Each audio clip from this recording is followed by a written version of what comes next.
بسم اللہ الرحمن الرحیم۔ ملفوظات حضرت مسیح موعود 15 مئی 1908 بمقام ایم جے بلڈنگ لاہور۔ ایک صاحب نے پوچھا شق القمر کی نسبت حضور کا کیا ارشاد ہے؟ فرمایا ہماری رائے میں یہی ہے کہ وہ ایک قسم کا خسوف تھا۔ ہم نے اس کے متعلق اپنی کتاب چشمہ معرفت میں لکھ دی ہے۔ پھر معراج کے نسبت سوال ہوا۔ فرمایا بخاری میں جا سال الکتاب بعد کتاب اللہ الباری ہے، تمام معراج کا ذکر کر کے آخر میں فاستيقظ لکھا ہے۔ اب تم خود سمجھ لو کہ وہ کیا تھا۔ قرآن مجید میں بھی اس کے لیے رویا کا لفظ ہے، وما جعلنا الرؤيا التي أريناك، سورہ بنی اسرائیل آیت 61۔ ایک صاحب نے عرض کیا کہ اسلام میں جو اور فرقے ہیں، مثلا حنفی، شافعی، نقشبندی، چشتی، قادری، کیا جیسا ان کا باہم اختلاف ہے ایسے ہی ایک فرقہ ہے، اس میں کچھ زیادہ ہے۔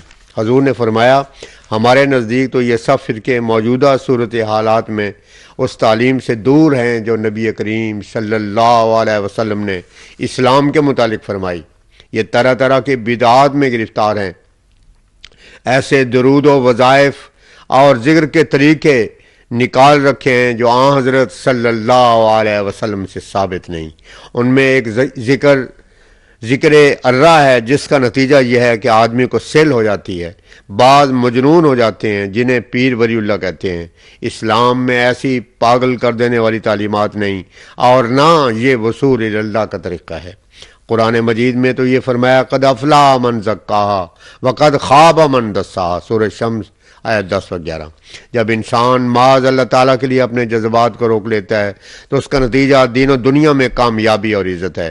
فلاح دو قسم کی ہے، تزکیہ نفس حسب ہدایت نبی کریم صلی اللہ علیہ وسلم کرنے سے آخرت میں بھی نجات ملتی ہے اور دنیا میں بھی آرام ہوتا ہے۔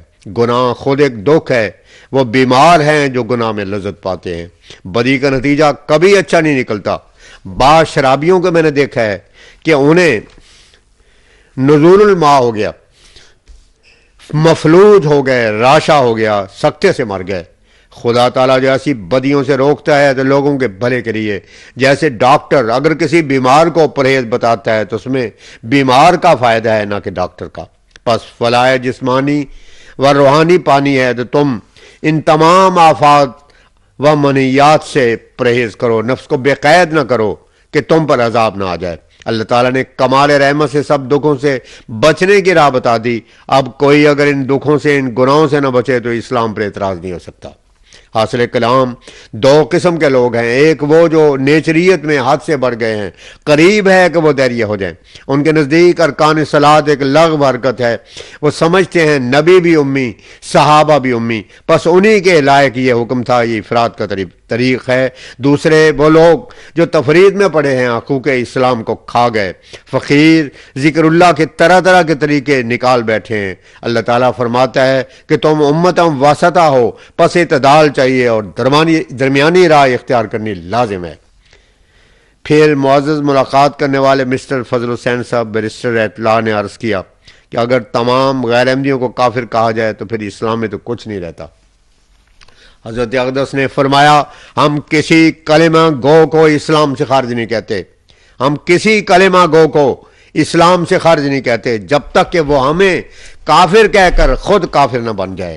آپ کو شاید معلوم نہ ہو، جب میں نے معمور ہونے کا دعویٰ کیا تو اس کے بعد بٹالے کے محمد حسین ابو سعید صاحب نے بڑی محنت سے ایک فتویٰ تیار کیا تھا جس میں لکھا تھا کہ یہ شخص کافر ہے، دجال ہے، زال ہے، اس کا جنازہ نہ پڑھا جائے۔ جو ان سے السلام علیکم کرے یا مصافحہ کرے یا انہیں مسلمان کہے وہ بھی کافر۔ اب سنو، یہ ایک متفق علیہ مسئلہ ہے کہ جو مومن کو کافر کہے وہ کافر ہوتا ہے۔ پس اس مسئلے سے ہم کس طرح انکار کر سکتے ہیں؟ آپ لوگ خود ہی کہہ دیں کہ ان حالات کے ماتحت ہمارے لیے کیا آ رہا ہے۔ ہم نے ان پر پہلے کوئی فتویٰ نہیں دیا، اب جو انہیں کافر کہا جاتا ہے تو یہ انہی کے کافر بنانے کا نتیجہ ہے۔ ایک شخص نے ہم سے مبالغہ کی درخواست کی، ہم نے کہا کہ دو مسلمانوں میں مبالغہ جائز نہیں۔ اس نے جواب لکھا کہ ہم تو تجھے پکا کافر سمجھتے ہیں۔ اس شخص نے عرض کیا کہ وہ آپ کو کافر کہتے ہیں تو کہیں، لیکن اگر آپ نہ کہیں تو اس میں کیا حرج ہے؟ فرمایا جو ہمیں کافر نہیں کہتا ہم اسے ہرگز کافر نہیں کہتے، لیکن جو ہمیں کافر کہتا ہے اسے کافر نہ سمجھیں، تو اس میں حدیث اور متفق علیہ مسئلے کی مخالفت لازم آتی ہے، اور یہ ہم سے نہیں ہو سکتا۔ اس شخص نے کہا کہ جو کافر نہیں کہتے ان کے ساتھ نماز پڑھنے میں کیا حرج ہے؟ حضور نے فرمایا لا یلدغ المؤمن من جور واحد مرتين، ہم خوب آزما چکے ہیں کہ ایسے لوگ دراصل منافق ہوتے ہیں۔ ان کا حال ہے وَإِذَا لَقُوا الَّذِينَ آمَنُوا قَالُوا آمَنَّا وَإِذَا خَلَوْا إِلَىٰ شَيَاطِينِهِمْ قَالُوا إِنَّا مَعَكُمْ إِنَّمَا نَحْنُ مُسْتَهْزِئُونَ، سورہ بقرہ آیت 15۔ یعنی سامنے تو کہتے ہیں کہ ہماری تمہارے ساتھ کوئی مخالفت نہیں، مگر جب اپنے لوگوں سے مخلہ بالطبع ہوتے ہیں تو کہتے ہیں کہ ہم ان سے استہزاء کر رہے تھے۔ بس جب تک یہ لوگ ایک اشتہار نہ دیں کہ ہم سلسلہ احمدیہ کے لوگوں کو مومن سمجھتے ہیں بلکہ ان کو کافر کہنے والوں کو کافر سمجھتے ہیں، تو میں آج ہی اپنی تمام جماعت کو حکم دے دیتا ہوں کہ وہ ان کے ساتھ مل کر نماز پڑھ لیں۔ ہم سچائی کے پابند ہیں، آپ ہمیں شریعت اسلام سے باہر مجبور نہیں کر سکتے۔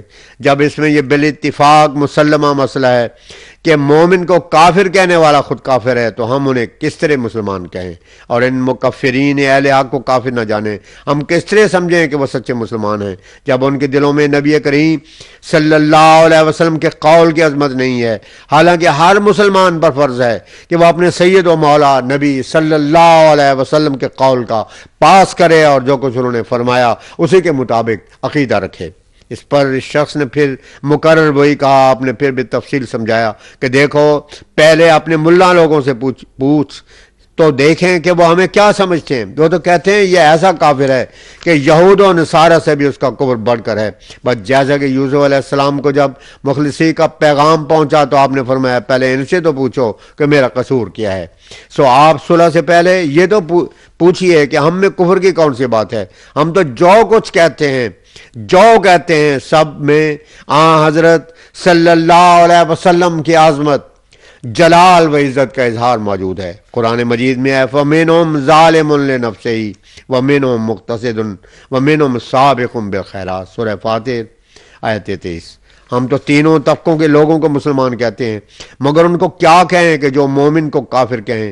جو ہمیں کافر نہیں کہتے ہم انہیں بھی اس وقت تک ان کے ساتھ سمجھیں گے جب تک وہ ان سے اپنے الگ ہونے کے اعلان بذریعہ اشتہار نہ کریں، اور ساتھ ہی نام بنام یہ نہ لکھیں کہ ہم ان مکفرین کو بموجب حدیث سے ہی کافر سمجھتے ہیں۔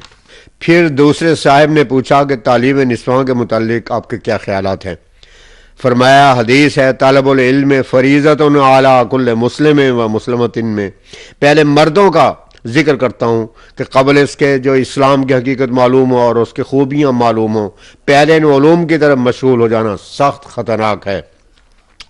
چھوٹے بچوں کو جب دین سے بالکل آگاہ نہ کیا جائے اور صرف مدرسے کی تعلیم دی جائے تو وہی باتیں ان کے بدن میں شیر مادر کی طرح رچ جائیں گی۔ پھر سوائے اس کے اور کیا ہے کہ وہ اسلام سے پھر جائیں۔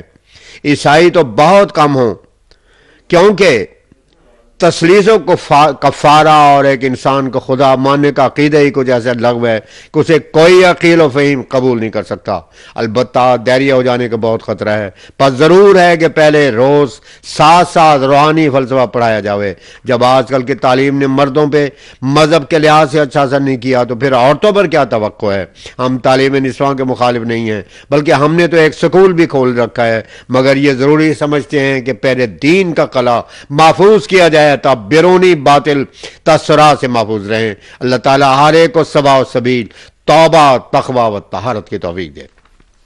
پھر فرمایا ملازمت اگر منہیات سے روکے تو ایک نعمت ہے جو ہر طرح سے قابل شکریہ ہے، اور اگر برخلاف اس کے بد افعال کا مرتکب کرے تو پھر ایک لعنت ہے جس سے بچنا لازم ہے۔ فرمایا تعلق پیدا کرنا بڑے کام کی چیز ہے۔ دیکھو کوئی چور ہے اور اس شخص کا بڑا دوست ہے، وہ شخص اس سے احسان و مدارا سے پیش آتا ہے تو وہ چور خواہ کس قدر برا ہے، مگر وہ شخص کی کبھی چوری نہیں کرے گا اور کبھی اس کے گھر میں نقب نہیں لگائے گا، تو کیا خدا چور جیسا بھی نہیں؟ کیا خدا سے وفاداری کا تعلق بے فائدہ جا سکتا ہے؟ ہرگز نہیں۔ تمام اخلاق حمیدہ اسی کے صفات کا برتاؤ ہیں جو سچے دل سے اس کے پاس آتے ہیں، وہ ان میں اور ان کے غیر میں ایک فرقان رکھ دیتا ہے۔ صوفی کہتے ہیں جس شخص پر 40 دن گزر جائیں اور خدا کے خوف سے ایک دفعہ بھی اس کی آنکھوں سے آنسو جاری نہ ہوں تو ان کے نسبت اندیشہ ہے کہ وہ بے ایمان ہو کر مرے۔